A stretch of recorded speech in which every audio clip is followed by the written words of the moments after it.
Question number 2 क्या है, काफ़ी देखने में काफ़ी बड़ा है लेकिन इतना टफ है नहीं, आसान क्वेश्चन है ये भी।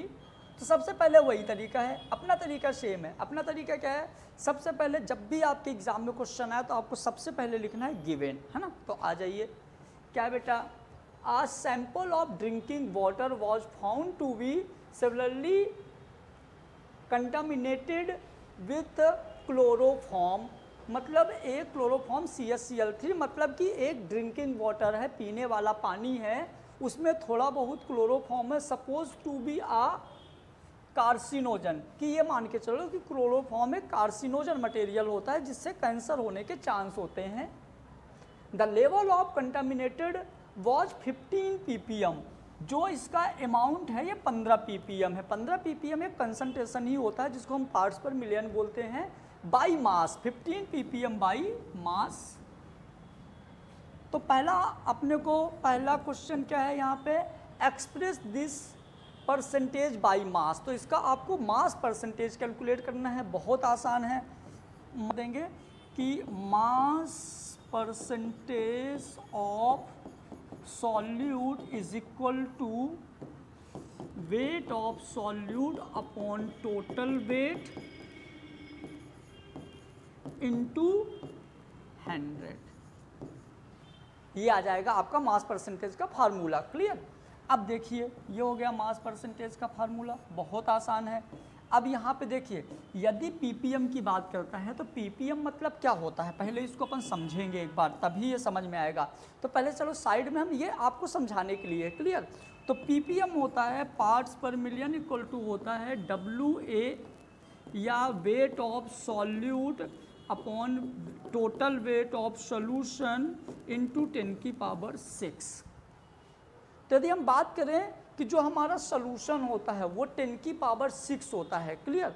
तो यहाँ पे ऐसा हो जाएगा, मास परसेंटेज के लिए आपको दिया हुआ है 15, सॉल्यूशन टोटल कितना होगा 10⁶, टोटल सॉल्यूशन होगा 10⁶ इंटू 100, क्योंकि परसेंटेज की बात कर रहा है। ये 2 जीरो से ये कटेंगे तो ये आ जाएगा हमारा 15 इंटू 10⁻⁻4, क्योंकि 2 जीरो कटेगा तो 10⁻4 बचेगा, 10⁻4 ऊपर जाएगा तो 10⁻4 हो जाएगा। तो 10⁻4 आपका क्या आ गया, मास परसेंटेज। तो एक ये आंसर हो गया पहले वाले क्वेश्चन का। क्लियर। पहले वाले क्वेश्चन का आंसर क्या हो गया, mass percentage equal to 15 into 10⁻⁻4। Clear. आ जाइए, सेकेंड क्वेश्चन क्या है, ये सॉल्यूशन नोट कर लीजिएगा आप, है ना। सेकेंड क्वेश्चन क्या है समझते हैं। सेकेंड क्वेश्चन बोल रहा है, determine the molality of chloroform in the water sample. इसी वाटर में हमने क्लोरोफॉर्म मिला दिया तो उसकी मोलेलिटी बताना है। तो बस मोलेलिटी इक्वल टू क्या होता है, weight upon molecular weight into 1000 upon WA। Clear. तो आ जाइए, मोलेलिटी कैलकुलेट करना है। वेट कितना दिया है 15, वेट कितना आया, मास परसेंटेज का वो। तो यदि हम वेट की बात करें तो कितना है 15 ppm, मतलब 15 ppm बाई मास, मतलब बहुत कम अमाउंट मिलाया गया है, मतलब लगभग 15। मॉलिक्यूलर मास कितना होगा क्लोरोफॉर्म का, तो CHCl3 कार्बन को होता है 12, हाइड्रोजन को होता है 1, क्लोरीन को होता है 35.5 इंटू 3 क्लोरीन है, तो कर दो आप कितना हो जाएगा। तो CHCl3 1 है तो ये हो गया 13 और 35, 3 × 15 की 5 सिलाइए, 3 × 15 16, 3 × 9 1 10, तो हो जाएगा 106.5 और इसमें 13 और प्लस कर दो तो हो जाएगा 5 6 3 9 119.5। तो इसका आंसर हो जाएगा 119.5 मॉलिक्यूलर मास हो गया। ऊपर आ जाएगा आपका 1000। ये वेट ऑफ सॉल्वेंट, तो सॉल्वेंट का वेट कितना होगा, जो सॉल्यूशन का वेट होगा। क्यों, क्योंकि 10⁶ 10 की पावर 6 में 15 ग्राम लगभग ना के बराबर होता है। इस वजह से हम सोल्यूशन के वेट को ही यहाँ पे क्या ले लेंगे, सॉल्वेंट का वेट 10 की पावर 6, तो मोलैलिटी हो जाएगा यहाँ से, देखिए इसको आसानी से अपन सॉल्व कर सकते हैं। 10 की पावर 6 मतलब कि 1 2 6 जीरो, तो 3 जीरो से ये 3 जीरो कैंसिल, है ना, मैंने इसको ये लिख दिया, तो ऊपर हो जाएगा 15, नीचे हो जाएगा 119.5, ये ऊपर चला जाएगा तो 10 की पावर -3 हो जाएगा। अब यहाँ पे आप एक काम करिए, 2 जीरो और ले लीजिए यहाँ पे, तो इसको कर दो 150 ले लो, 1 जीरो ले लो, तो इधर 10 की पावर -4 हो जाएगा, इधर पे आप 119.5 ले लो, आप इसको डिवाइड कर दो, 150 डिवाइड बाई 119.5 डिवाइड कर दो, आंसर आ जाएगा। जैसे आप इसको डिवाइड करोगे तो इसका आंसर आ जाएगा बेटा 1.25 इंटू 10 की पावर -4, इसका आंसर हो जाएगा। क्लियर? चलिए नेक्स्ट क्वेश्चन देखते हैं। चलिए बच्चों, तब देखते हैं क्वेश्चन नंबर 3। क्लियर? तो आओ, क्वेश्चन नंबर 3 क्या है? तो क्वेश्चन नंबर 3 है बेटा, Henry law constant for CO2 is 1.67 into 10 की पावर 8। मतलब कि हेनरी लॉ कांस्टेंट आपको यहाँ पे गिवन है के एच होता है हेनरी लॉ कांस्टेंट, आपको के एच गिवन है, कितना गिवन है 1.67 इंटू 10 की पावर 8। क्लियर? फिर क्या बोला है, पास्कल इसकी यूनिट है, कोई दिक्कत नहीं। एट 298 केल्विन टेम्परेचर, तो टेम्परेचर दिया है 298 केल्विन, केल्विन में दिया है, अपने को चेंज वेंज करने की कोई ज़रूरत नहीं है। Calculate the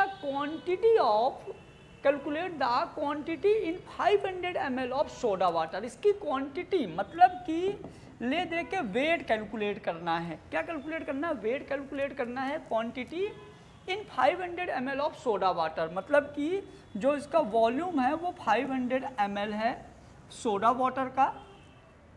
when packed under इतने एटमॉस्फेरिक प्रेशर, मतलब जो इसको पैक्ड किया गया है, कंटेनर का जो प्रेशर है, तो कंटेनर का प्रेशर कितना है?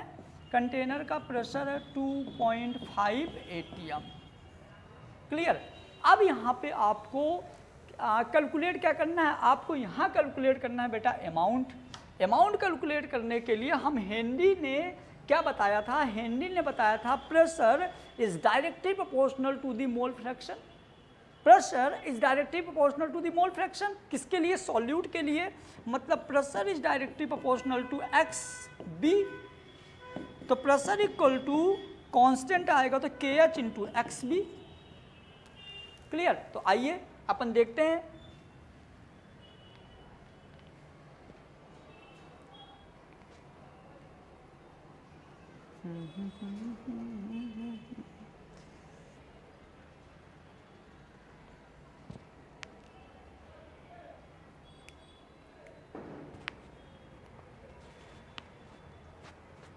चलिए अपन देखते हैं अब यहाँ पे।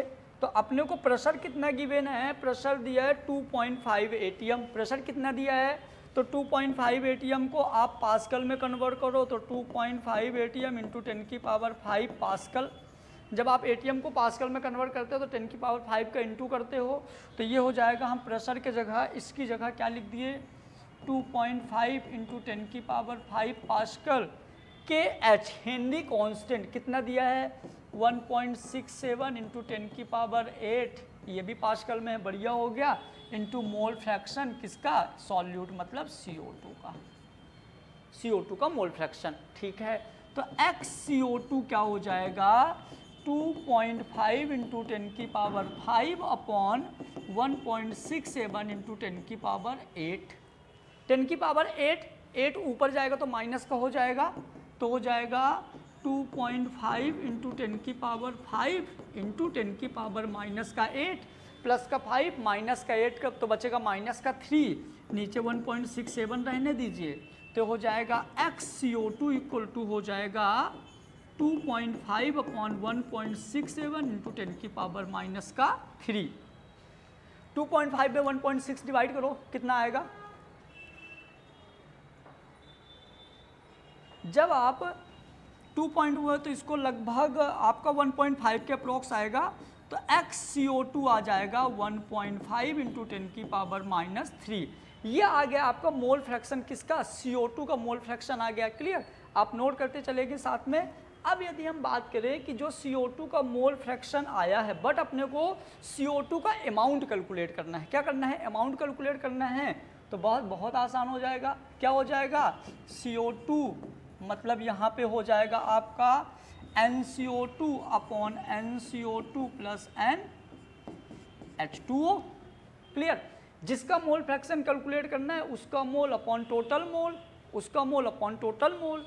तो CO2 का आपने कितना लिया, 1.5 इंटू 10 की पावर -3, ये मोल फ्रैक्शन लिया है आपने। CO2 का मोल कितना होगा ये कैलकुलेट करना है अपने को, क्योंकि अमाउंट कैलकुलेट करना है। क्लियर, अब यहाँ पे देखो सबसे बड़ी चीज़ क्या है, सबसे बड़ी चीज़ क्या है कि NCO2 plus NH2O। NCO2 plus NH2O के लिए एक कंडीशन यहाँ पे आपको याद रखना है कि जो सॉल्यूट का अमाउंट है वो very very very less than solvent के अमाउंट। सॉल्यूट का अमाउंट सॉल्वेंट के अमाउंट से बहुत कम है, तो आप इसको नेग्लिजिबल मान लोगे, तो क्या बचेगा NH2O। और हमने कई बार, चलिए अब यहाँ पे अपन देखेंगे वाटर के पहले मोल निकाल लेते हैं। तो वाटर में आप देखो 500 ml ऑफ सोडा वाटर, मतलब कितना है 500 ml है।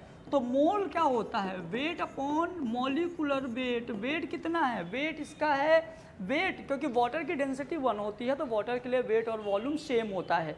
तो हम यहाँ पे लेंगे 500 अपॉन मॉलिकुलर वेट 18, तो NH2O आपका आ जाएगा 27.7। क्लियर, ये NH2O आ गया, मतलब वाटर के मोल आ गए, बहुत आसान है। तो NCO2 अपॉन वाटर के मोल 27.5, तो NCO2 क्रॉस मल्टीप्लाई हो जाएगा 1.5 इंटू 10 की पावर -3, 27.5, दोनों को इंटू कर दो आपका आंसर आ जाएगा।